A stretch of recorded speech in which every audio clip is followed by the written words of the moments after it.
ekonomi dan pasaran yang mempengaruhi etika dan peradaban di Malaysia.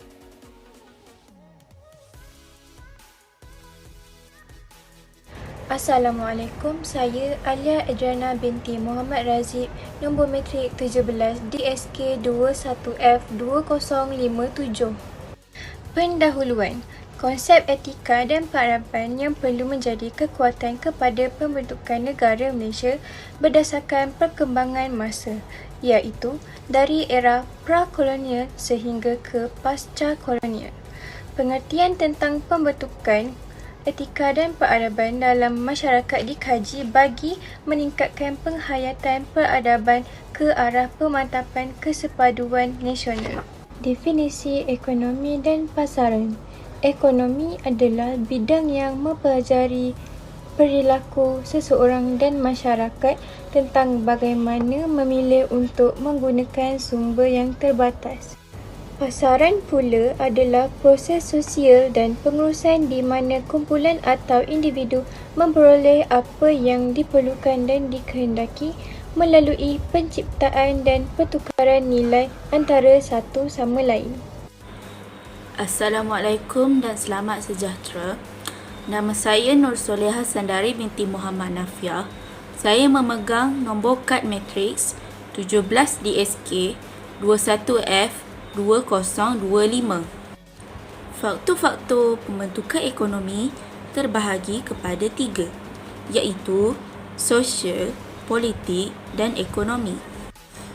Faktor dari aspek politik dalam pembentukan ekonomi ialah dapat mempercepatkan proses ke arah mencapai kemerdekaan.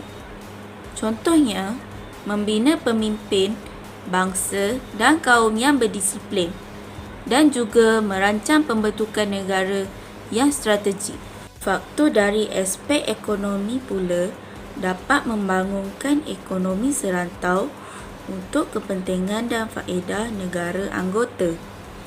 Contohnya, meneroka ekonomi dengan bandar-bandar yang baharu. Faktor pembentukan dari aspek sosial pula semangat memupuk bangsa Malaysia dengan identiti baru.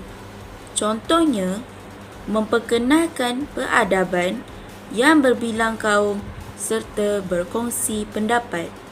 Hai, saya Nur Hidayah binti Azimi yang bernombor matrik 17 DSK 21F2029. Faktor pasaran yang mempengaruhi etika dan peradaban iaitu pasaran tempatan dan pasaran antarabangsa. Pasaran tempatan, aktiviti hanya dijalankan dalam negara sahaja dan hanya melibatkan satu mata wang saja iaitu ringgit Malaysia. Contoh aktiviti pasaran tempatan adalah meliputi kompleks membeli belah, pasar borong, kedai runcit dan gerai. Seterusnya pasaran antarabangsa iaitu aktiviti mertasi sepadan negara. Aktiviti pasaran ini juga turut melibatkan penggunaan pelbagai mata wang asing.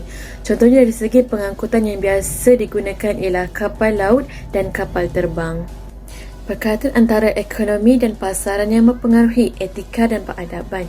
Yang pertama, masyarakat yang beretika baik akan membentuk dan meletakkan negara dalam kedudukan yang baik serta dihormati. Yang kedua, negara yang makmur akan membolehkan hal perekonomian yang melibatkan pasaran akan berkembang dengan pesat. Nama saya Nur Fatihah Najwa binti Muhammad Asra Aswandi. Nombor matrik saya ialah 17 DSK 21F2033. Berkaitan ekonomi dan pasaran terhadap etika dan peradaban di Malaysia.